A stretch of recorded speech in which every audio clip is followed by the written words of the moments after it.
నమస్కారం. ఈటీవీ న్యూస్కు స్వాగతం. ముఖ్యాంశాలు. తుమ్మిడిహట్టి వద్ద బ్యారేజీ నిర్మాణానికి రేవంత్ రెడ్డి ఆమోదం.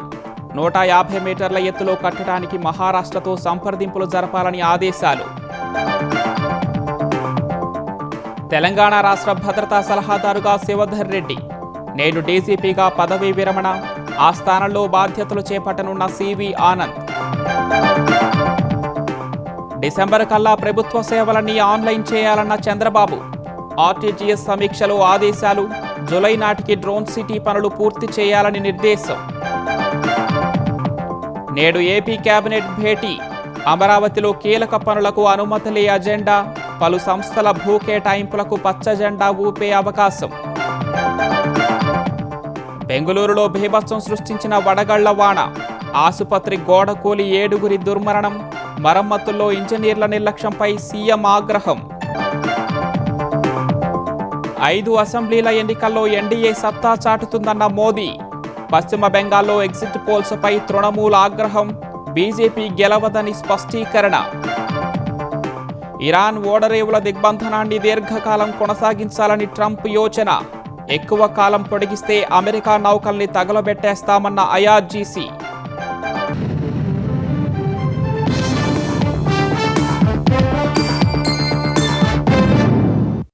తుమ్మిడిహట్టి వద్ద బ్యారేజ్ నిర్మాణానికి కార్యాచరణ వేగవంతం చేయాలని సీఎం రేవంత్ రెడ్డి అధికారులను ఆదేశించారు. తుమ్మిడిహట్టి బ్యారేజీ 150 మీటర్ల ఎత్తుతో నిర్మిస్తే మహారాష్ట్రలో ఎక్కువగా ముంపు ఉండదన్న సీఎం, ఎక్కడైనా ముంపు వాటిల్లితే పరిహారం చెల్లించేందుకు ప్రభుత్వం సిద్ధంగా ఉందన్నారు. తెలంగాణ రైతుల ప్రయోజనాల కోసం మహారాష్ట్ర ప్రభుత్వాన్ని ఒప్పించేలా కేంద్ర మంత్రి కిషన్ రెడ్డిని కోరాలని మంత్రి ఉత్తమ్ కుమార్ రెడ్డికి సీఎం సూచించారు.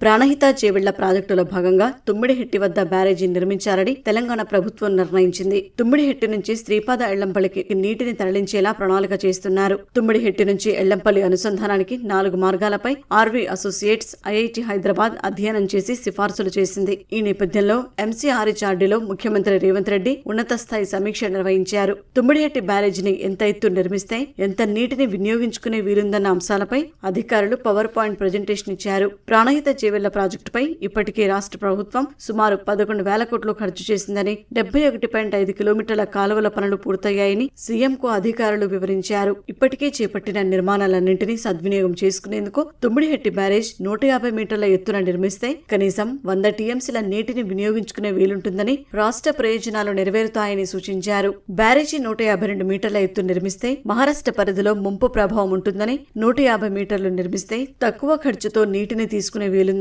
ఇంజనీరింగ్ నిపుణులు సూచించారు. గతంలో మహారాష్ట్ర ప్రభుత్వం 148 మీటర్ల ఎత్తు నిర్మించేందుకు అంగీకరించిందన్నారు. తుమ్మిడిహెట్టి బ్యారేజీ నిర్మిస్తే ఆదిలాబాద్ తో పాటు తెలంగాణలోని మెట్ట ప్రాంతాల రైతులకు సాగు, తాగునీరు అందుతుందని, తక్కువ ఖర్చుతో గ్రావిటీ ద్వారా శ్రీపాద ఎళ్లంపల్లి రిజర్వాయర్ కు నీటిని తెచ్చుకునే వీలుంటుందని సీఎం రేవంత్ రెడ్డి చెప్పారు. ప్రాజెక్టు ప్రాధాన్యతను దృష్టిలో పెట్టుకుని మహారాష్ట్రతో వెంటనే సంప్రదింపులు జరపాలని ఆదేశించారు. బ్యారేజ్ 150 మీటర్ల ఎత్తులో నిర్మిస్తే మహారాష్ట్రలో పెద్దగా ముంపు ప్రభావం ఉండదన్న సీఎం, ఎక్కడైనా ముంపు వాటిల్లితే పరిహారం చెల్లించేందుకు రాష్ట్ర ప్రభుత్వం సిద్ధంగా ఉందని చెప్పారు. మహారాష్ట్రలో బీజేపీ అధికారంలో ఉన్నందున ఆ ప్రభుత్వాన్ని ఒప్పించి రాష్ట్ర ప్రయోజనాలను కాపాడాలని రైతుల తరపున కోరుతూ కేంద్ర మంత్రి కిషన్ రెడ్డికి వెంటనే లేఖ రాయాలని మంత్రి ఉత్తమ్ కుమార్ రెడ్డికి సీఎం సూచించారు. కిషన్ రెడ్డి అపాయింట్మెంట్ తీసుకుని నేరుగా కలిసి చర్చించే బాధ్యతను మంత్రి ఉత్తమ్ కుమార్ రెడ్డికి అప్పగించారు. మేడిగడ్డ బ్యారేజ్ పునరుద్ధరణ చర్యల భాగంగా చేపడుతున్న జియో టెస్టింగ్ పనులను వేగంగా పూర్తి చేయాలని ముఖ్యమంత్రి అధికారులను ఆదేశించారు.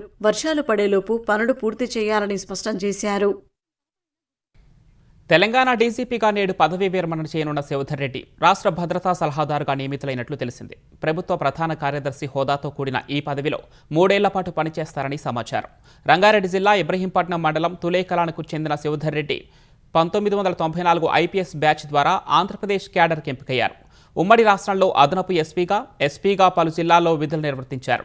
తెలంగాణ ఆవిర్భావం తర్వాత ఇంటెలిజెన్స్ చీఫ్ బాధ్యతలను స్వీకరించారు. అనంతరం పర్సనల్ విభాగంలో ఐజీపీగా నియమితులై అక్కడే అదనపు డీజీపీగా పదోన్నతి పొందారు. రోడ్డు భద్రతా విభాగం అదనపు డీజీపీగాను పనిచేశారు. కాంగ్రెస్ ప్రభుత్వం వచ్చాక మళ్లీ ఇంటెలిజెన్స్ చీఫ్గా నియమితులయ్యారు. గత ఏడాది అక్టోబర్లో డీజీపీగా శివధర్ రెడ్డి బాధ్యతలు చేపట్టారు. ఇవాళ ఆయన పదవీ విరమణ చేయనుండగా ఆ స్థానంలో సివి ఆనంద్ బాధ్యతలు చేపడతారు.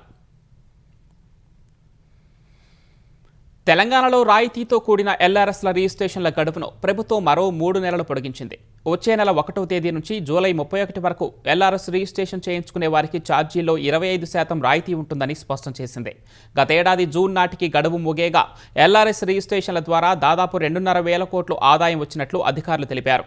గతేడాది జూన్ చివరి వరకు అనధికారిక ఓపెన్ ప్లాట్లు క్రమబద్ధీకరణ చేసుకునే వారికి ఫీజులో 25% ప్రభుత్వం రాయితీ కల్పించింది.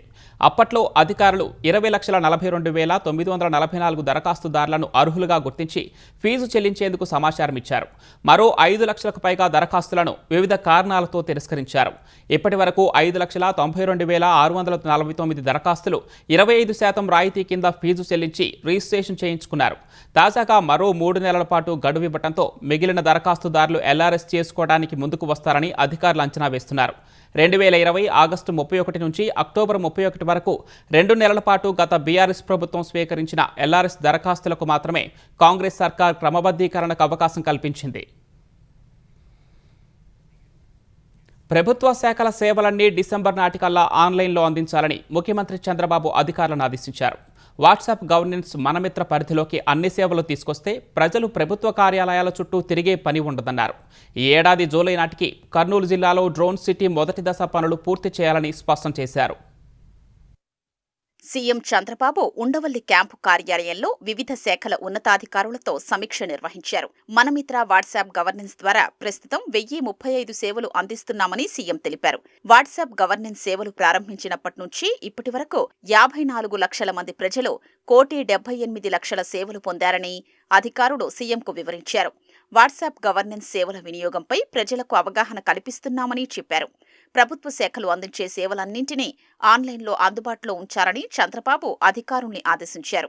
మనమిత్ర పరిధిలోకి అన్ని సేవలు తీసుకొస్తే ప్రజలు కార్యాలయాల చుట్టూ తిరగాల్సిన అవసరం ఉండదన్నారు. కర్నూలు జిల్లాలో డ్రోన్ సిటీ ఫేజ్ 1 అభివృద్ధి పనులపైన సీఎం సమీక్ష నిర్వహించారు. ఇప్పటికే ప్లాంట్లు నెలకొల్పేందుకు ముందుకొచ్చిన 8 కంపెనీలకు భూముల కేటాయింపు పూర్తయిందని అధికారులు వివరించారు. మే 2వ వారంలో ఇవన్నీ గ్రౌండ్ అవుతాయని చెప్పారు.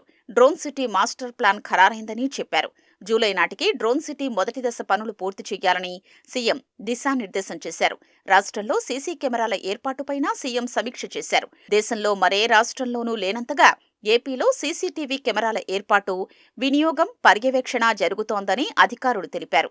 దీనివల్ల నేరాల నియంత్రణ, నేరస్తుల్ని గుర్తించడంతో పాటు మిస్సింగ్ కేసుల ట్రేసింగ్, వాహనాల దొంగతనాల కేసులు వేగంగా కొలిక్కొస్తున్నాయని చెప్పారు. సీసీ కెమెరాలు లేని ప్రాంతాల్లో ప్రైవేట్ వ్యక్తులు ఏర్పాటు చేసిన సీసీ కెమెరాల డేటాను కూడా ఇంటిగ్రేట్ చేయాలని, ప్రజల్లో దీనిపై అవగాహన కల్పించాలని అధికారులకు ముఖ్యమంత్రి సూచించారు. సీసీ కెమెరాలతో పాటు శాటిలైట్ డేటాను వినియోగించుకునేలా కార్యాచరణ చేపట్టాలని నిర్దేశించారు. శాటిలైట్ సమాచారాన్ని ఆర్టీజీఎస్కు అనుసంధానించి వేగంగా చర్యలు చేపట్టేలా చూడాలన్నారు. మరోవైపు డీజిల్, పెట్రోల్ సరఫరా విషయంలో ప్రభుత్వం తీసుకున్న తక్షణ చర్యలతో మళ్లీ సాధారణ స్థితి నెలకొందని, సమస్య తలెత్తకముందే స్పందించేలా చర్యలు ఉండాలని స్పష్టం చేశారు. రాజధాని అమరావతిలో చేపట్టే పలు నిర్మాణాలకు పాలనా అనుమతులు మంజూరు చేయటమే ప్రధాన అజెండాగా సీఎం చంద్రబాబు అధ్యక్షతన ఆంధ్రప్రదేశ్ మంత్రివర్గం నేడు సమావేశం కానుంది. అమరావతి క్వాంటమ్ వ్యాలీలో ట్విన్ టవర్ల నిర్మాణానికి 1,208 కోట్లు వ్యయం చేసేందుకు ఆమోదం తెలపనుంది. సచివాలయం, జీఏడీ, హెచ్ఓడీ టవర్ల నిర్మాణంలో ఫాసేడ్, గ్లేజింగ్, క్లాడింగ్ పనులు చేపట్టేందుకు 2,540 కోట్లు ఖర్చు చేసేందుకు కేబినెట్ పచ్చజెండా ఊపనున్నట్లు తెలుస్తోంది. శాసనసభ భవనంలో వివిధ పనులకు 798 కోట్లు ఖర్చు చేసేందుకు మంత్రులు అంగీకారం తెలపనున్నారు. రాజధానిలో 220 kV లైన్స్ రీరూటింగ్ చేసేందుకు కేబినెట్ అనుమతులు మంజూరు చేయనుంది. 2వ దశ ఎల్పీఎస్ గ్రామాల్లో రైతులకు యాన్యుటీ, పెన్షన్ మంజూరు కోసం నిబంధనల్లో మార్పు ప్రతిపాదనలకు అంగీకారం తెలపనుంది. మెట్ట భూములకు ఎకరాకు 40,000, జరీబుకు 60,000కు కౌలును పెంచుతూ నిర్ణయం తీసుకోనుంది. ఏటా మెట్ట భూములకు 3,000 చొప్పున, జరీబు భూములకు 5,000 చొప్పున 10 ఏళ్ల పాటు పెంపునకు గ్రీన్ సిగ్నల్ ఇవ్వనుంది. కేంద్ర ప్రభుత్వ రంగ సంస్థ సెబీకి అమరావతి ఫైనాన్షియల్ డిస్ట్రిక్ట్లో 1.78 ఎకరాలు, స్వామి నారాయణన్ గురుకుల్ ఇంటర్నేషనల్ స్కూల్ ఏర్పాటుకు వేర్వేరు చోట్ల 4.23 ఎకరాలు సహా వివిధ భూ కేటాయింపులకు ఆమోదం తెలపనుంది. ఆంధ్రప్రదేశ్లో 10వ తరగతి పబ్లిక్ పరీక్షల ఫలితాలు నేడు వెలువడనున్నాయి.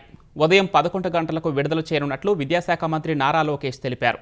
ఈ మేరకు ఎక్స్లో పోస్ట్ చేశారు. ఫలితాలు విడుదలైన వెంటనే ప్రధానోపాధ్యాయులు తమ పాఠశాల లాగిన్ ద్వారా డౌన్లోడ్ చేసుకోవచ్చని సూచించారు. బెంగళూరులో బుధవారం కురిసిన భారీ వర్షం పెను విషాదాన్ని మిగిల్చింది. భారీ వర్షానికి నగరంలోని ఓ ఆసుపత్రి ప్రహరీ గోడ కూలి ఒక చిన్నారి సహా 7 ప్రాణాలు కోల్పోయారు. మరో 7 తీవ్రంగా గాయపడ్డారు. వడగళ్ల వాన నుంచి రక్షణ కోసం కొందరు పాదచారులు, వీధి వ్యాపారులు ఆసుపత్రి ప్రహరీ గోడ వద్దకు వెళ్లారు. అయితే గోడ లోపలి భాగంలో జరుగుతున్న పనుల కారణంగా పోగుపోసిన మట్టి ఒత్తిడికి భారీ వర్షం తోడవడంతో గోడ ఒక్కసారిగా కుప్పకూలి ప్రమాదం జరిగినట్లు అధికారులు తెలిపారు. క్షతగాత్రులను ఆసుపత్రికి తరలించి చికిత్సను అందిస్తున్నారు. ఘటనా స్థలాన్ని పరిశీలించిన సీఎం సిద్ధరామయ్య అధికారులపై తీవ్ర ఆగ్రహం వ్యక్తం చేశారు. ఇంజనీర్ల నిర్లక్ష్యంపై విచారణకు ఆదేశించారు. మృతుల కుటుంబాలకు రాష్ట్ర ప్రభుత్వం తరపున 5 లక్షల చొప్పున పరిహారంగా ఇవ్వనున్నట్లు సీఎం తెలిపారు. గాయపడిన వారికి ఉచిత వైద్యం అందించాలని ఆదేశించారు. ఈ దుర్ఘటనపై ప్రధాని మోదీ తీవ్ర విచారం వ్యక్తం చేశారు. మృతుల కుటుంబాలకు 2 లక్షలు, క్షతగాత్రులకు 50,000 చొప్పున పరిహారం ఇవ్వనున్నట్లు ప్రకటించారు. మధ్యప్రదేశ్ ధార్ జిల్లాలో బుధవారం రాత్రి జరిగిన ఘోర రోడ్డు ప్రమాదంలో 12 మంది ప్రాణాలు కోల్పోయారు. కూలీలతో వెళుతున్న పికప్ వ్యాన్ బోల్తా పడి ఎదురుగా వస్తున్న ఎస్యూవీని ఢీకొంది. ఈ దుర్ఘటనలో 12 మంది మృతి చెందగా 20 మందికి పైగా గాయపడ్డారు. జిల్లాలోని బగడ్ ప్రాంతం నుంచి సుమారు 35 మంది కూలీలు పికప్ వ్యాన్లో తమ స్వగ్రామాలకు తిరిగి వెళ్తూ ఉండగా ఈ ప్రమాదం జరిగింది. పికప్ వ్యాన్పై డ్రైవర్ నియంత్రణ కోల్పోవడం వల్లే ఈ దుర్ఘటన జరిగిందని అధికారులు తెలిపారు. ఘటనా స్థలికి చేరుకున్న సహాయక సిబ్బంది క్షతగాత్రులను స్థానిక ఆసుపత్రులకు తరలించి చికిత్సను అందిస్తున్నారు. దేశవ్యాప్తంగా ఆసక్తి కలిగిస్తున్న పశ్చిమ బెంగాల్ అసెంబ్లీ ఎన్నికల్లో ఈసారి బీజేపీ గెలుస్తుందని మెజార్టీ ఎగ్జిట్ పోల్స్ అంచనా వేశాయి. 3 సార్లు బెంగాల్ను ఏలిన తృణమూల్ కాంగ్రెస్కు ఈసారి నిరాశ తప్పదని వెల్లడించాయి. కొన్ని అంచనాలు మాత్రం తృణమూల్ అధికారం నిలబెట్టుకుంటుందని తెలిపాయి. అటు అసోంలో వరుసగా 3వ సారి బీజేపీ అధికారం చేపడుతుందని అంచనా వేశాయి. పశ్చిమ బెంగాల్లో మొత్తం 294 అసెంబ్లీ స్థానాలకు 2 విడతల్లో జరిగిన పోలింగ్లో ప్రజలు బీజేపీకి పట్టం కట్టినట్లు వివిధ సంస్థలు అంచనా వేశాయి. ప్రజాపోల్ సర్వేలో బీజేపీ 178 నుంచి 208 స్థానాల్లో గెలుస్తుందని వెల్లడైంది. టీఎంసీ 85 నుంచి 110 స్థానాలకే పరిమితమవుతుందని అంచనా వేసింది. చాణక్య స్ట్రాటజీస్ పోల్స్ లో తృణమూల్ 130 నుంచి 140 స్థానాలు, బీజేపీ 150 నుంచి 160 సీట్లు సాధించవచ్చని అంచనా వెలువడింది. పీమార్క్ సంస్థ ఎగ్జిట్ పోల్స్ తృణమూల్ కు 118 నుంచి 138 స్థానాలు రావచ్చని అంచనా వేసింది. బీజేపీకి 150 నుంచి 175 స్థానాలు వస్తాయని వెల్లడించింది. తృణమూల్ కాంగ్రెస్ 125 నుంచి 140 స్థానాలు గెలిచే అవకాశం ఉందని మ్యాట్రిజ్ సంస్థ ఎగ్జిట్ పోల్స్ వెల్లడించాయి. బీజేపీ 146 నుంచి 161 స్థానాల్లో విజయం సాధించవచ్చని పేర్కొంది. జేవీసీ సంస్థ ఎగ్జిట్ పోల్స్ లో తృణమూల్ కాంగ్రెస్ 131 నుంచి 152 స్థానాలు గెలవచ్చని వెల్లడైంది. బీజేపీ 138 నుంచి 159 స్థానాల్లో బాగా వెయ్యనుందని పేర్కొంది. తృణమూల్ 99 నుంచి 127 స్థానాల్లో విజయం సాధించవచ్చని పోల్ డైరీ సంస్థ వెల్లడించింది. బీజేపీ 142 నుంచి 171 స్థానాలు గెలుస్తుందని అంచనా వేసింది. పీపుల్స్ పల్స్ సంస్థ ఎగ్జిట్ పోల్స్ లో మాత్రం తృణమూల్ మరోసారి విజయం సాధిస్తుందని వెల్లడైంది. టీఎంసీకి 177 నుంచి 187 స్థానాలు రావచ్చని పీపుల్స్ పల్స్ పేర్కొంది. బీజేపీకి 95 నుంచి 110 స్థానాలు వస్తాయని అంచనా వేసింది. జన్మత్ సంస్థ కూడా తృణమూల్దే విజయమని అంచనా వేసింది. టీఎంసీ 195 నుంచి 205 స్థానాల్లో, బీజేపీ 80 నుంచి 90 చోట్ల గెలుస్తాయని జన్మత్ పేర్కొంది. మరోవైపు అసోంలో బీజేపీ సారథ్యంలోని ఎన్డీఏ వరుసగా 3వ సారి అధికారం చేపడుతుందని ఎగ్జిట్ పోల్స్ వెల్లడించాయి. అసోంలోని 126 శాసనసభ స్థానాల్లో ఎన్డీఏకు 88 నుంచి 100 స్థానాలు వస్తాయని యాక్సిస్ మై ఇండియా అంచనా వేసింది. కాంగ్రెస్ కు 24 నుంచి 36, ఇతరులకు 3 స్థానాలు వచ్చే అవకాశం ఉందని తెలిపింది. ఎన్డీఏకు 85 నుంచి 95 స్థానాలు రావచ్చని మ్యాట్రిజ్ సంస్థ పేర్కొంది. కాంగ్రెస్ కు 25 నుంచి 32 సీట్లు, ఇతరులకు 6 నుంచి 12 స్థానాలు వస్తాయని తెలిపింది. ఎన్డీఏకు 68 నుంచి 72 స్థానాలు వస్తాయని పీపుల్స్ పల్స్ అంచనా వేసింది. కాంగ్రెస్ కు 22 నుంచి 26 సీట్లు, ఇతరులకు 3 నుంచి 5 స్థానాలు వచ్చే అవకాశం ఉందని తెలిపింది. ఎన్డీఏ 88 నుంచి 98 స్థానాలు కైవసం చేసుకుంటుందని చాణక్య స్ట్రాటజీస్ అంచనా వేసింది. కాంగ్రెస్ కు 22 నుంచి 32, ఇతరులకు 3 నుంచి 5 సీట్లు వస్తాయని పేర్కొంది. ఎన్డీఏకు 82 నుంచి 94 స్థానాలు వస్తాయని పీమార్క్ సంస్థ అంచనా వేసింది. కాంగ్రెస్ కు 30 నుంచి 40, ఇతరులకు 1 నుంచి 5 సీట్లు రావచ్చని పేర్కొంది. ఎన్డీఏకు 90 నుంచి 100 సీట్లు వస్తాయని ఓట్ వైప్ ఎగ్జిట్ పోల్స్ లో వెల్లడైంది. కాంగ్రెస్ కు 23 నుంచి 33, ఇతరులకు 6 స్థానాలు వచ్చే అవకాశం ఉందని పేర్కొంది. ఎన్డీఏకు 88 నుంచి 101 స్థానాలు వస్తాయని జేవీసీ సంస్థ ఎగ్జిట్ ఫలితాల్లో పేర్కొంది. కాంగ్రెస్ కు 23 నుంచి 33 స్థానాలు, ఇతరులకు 2 సీట్లు వస్తాయని పేర్కొంది. తమిళనాడులో వరుసగా రెండోసారి డీఎంకే కూటమి అధికారాన్ని చేపట్టనున్నట్లు ఎగ్జిట్ పోల్స్ అంచనా వేశాయి. మొత్తం 234 స్థానాలకు మెజార్టీ మార్కు 118 కాగా అన్ని ఎగ్జిట్ పోల్స్ సంస్థలు డీఎంకే కూటమికి పట్టం కట్టాయి. కేరళలో ఈసారి ప్రతిపక్ష యూడీఎఫ్ జయభేరి మోగిస్తుందని అంచనా వేసిన ఎగ్జిట్ పోల్స్ పుదుచ్చేరిలో ఎన్డీఏ కూటమి అధికారం నిలబెట్టుకుంటుందని పేర్కొన్నాయి. తమిళనాడులో మళ్లీ డీఎంకే కూటమికే ప్రజలు పట్టం కట్టినట్లు ఎగ్జిట్ పోల్స్ అంచనా వేశాయి. తమిళనాడులోని 234 స్థానాలకు ఏప్రిల్ 23న పోలింగ్ జరగ్గా అన్ని ఎగ్జిట్ పోల్స్ డీఎంకే వైపే మొగ్గాయి. డీఎంకే కూటమి 125 నుంచి 145 సీట్లు గెలుచుకుంటుందని పీపుల్స్ పల్స్ అంచనా వేసింది. అన్నాడీఎంకే కూటమికి 65 నుంచి 80 స్థానాలు, తమిళ స్టార్ హీరో విజయ్ పార్టీ టీవీకేకి 18 నుంచి 24 స్థానాలు, ఇతరులు 2 నుంచి 6 సీట్లు గెలుచుకుంటారని అంచనా వేసింది. మ్యాట్రిజ్ ప్రకారం డీఎంకే కూటమి 122 నుంచి 132 సీట్లు, అన్నాడీఎంకే కూటమి 87 నుంచి 100, టీవీకే 10 నుంచి 12 స్థానాల్లో గెలుస్తాయని తెలిపింది. చాణక్య స్ట్రాటజీస్ అంచనాల ప్రకారం డీఎంకే కూటమి 145 నుంచి 160 స్థానాలు సొంతం చేసుకోనుంది. అన్నాడీఎంకే 50 నుంచి 65, టీవీకే 13 నుంచి 18 సీట్లు గెలవనున్నాయి. పీమార్క్ ఎగ్జిట్ పోల్ సైతం డీఎంకే కూటమికే పట్టం కట్టింది.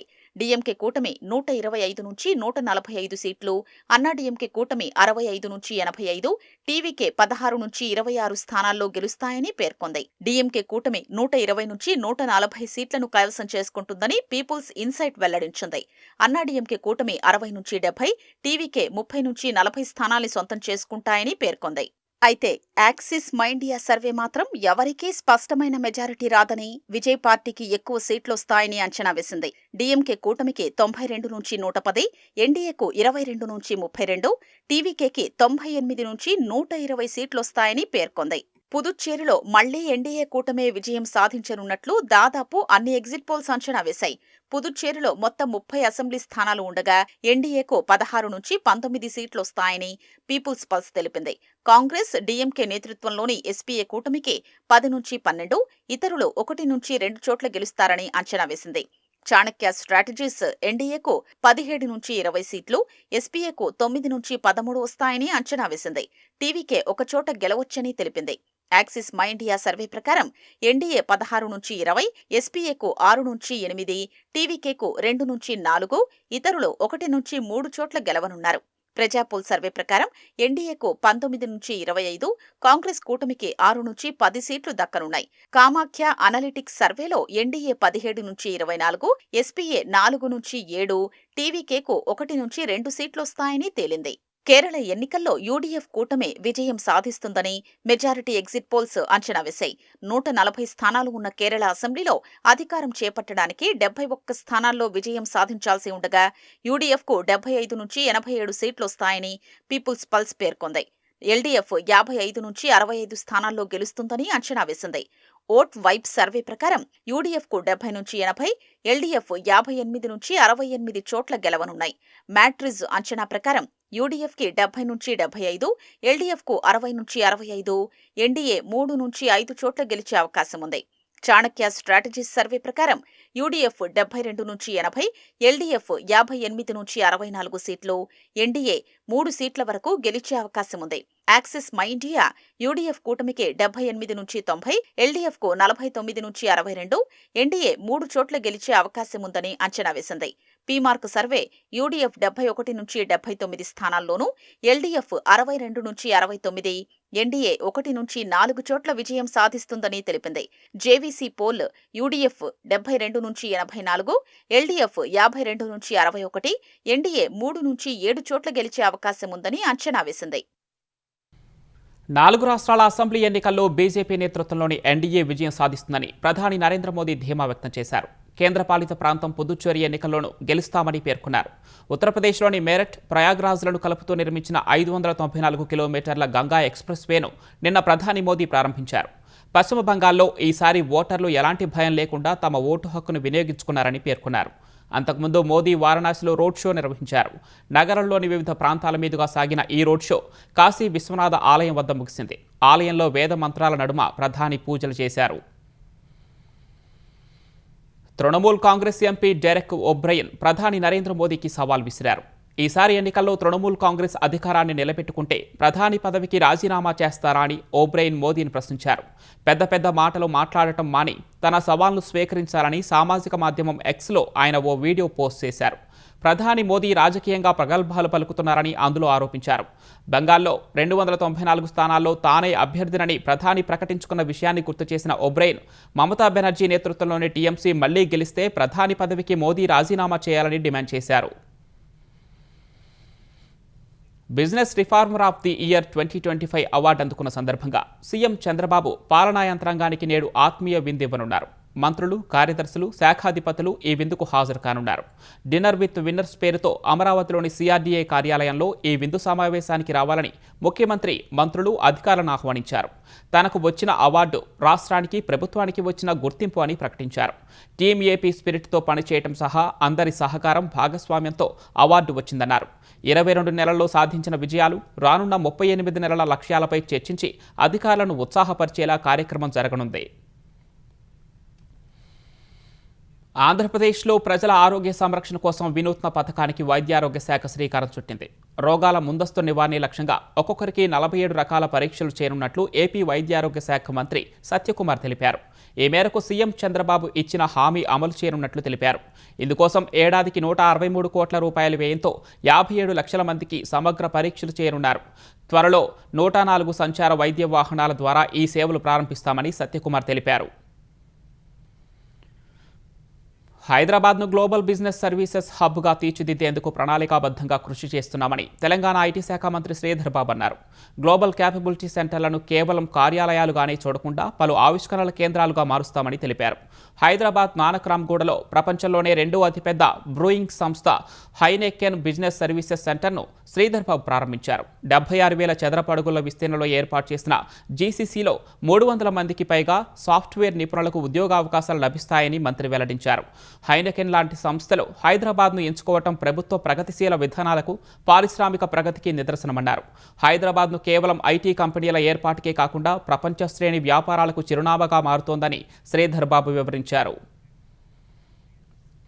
ఇరాన్ ఓడరేవుల దిగ్బంధనాన్ని దీర్ఘకాలం కొనసాగించాలని అమెరికా అధ్యక్షుడు డొనాల్డ్ ట్రంప్ భావిస్తున్నారు. ఈ మేరకు ప్రణాళికలు సిద్ధం చేయాలని తమ అధికారుల బృందాన్ని ఆదేశించారు. సుదీర్ఘ దిగ్బంధం ద్వారా ఇరాన్ను ఆర్థికంగా ఉక్కిరిబిక్కిరి చేసి అణ్వస్త్ర ప్రణాళికలను పక్కన పెట్టేలా ఒప్పించాలన్నదే ఆయన వ్యూహంగా తెలుస్తోంది. ఇటీవల జరిగిన ఉన్నత స్థాయి సమావేశాల్లో ట్రంప్ ఈ మేరకు ఆదేశాలు జారీ చేశారని వాల్ట్ జర్నల్ ఓ కథనంలో వెల్లడించింది. మరోవైపు రష్యా అధ్యక్షుడు పుతిన్, ట్రంప్ మధ్య బుధవారం సుదీర్ఘ ఫోన్ సంభాషణ జరిగింది. ఈ సందర్భంగా ఇరాన్ అణు కార్యక్రమం, ఉక్రెయిన్ యుద్ధం వంటి అంశాలు చర్చకు వచ్చినట్లు ట్రంప్ తెలిపారు.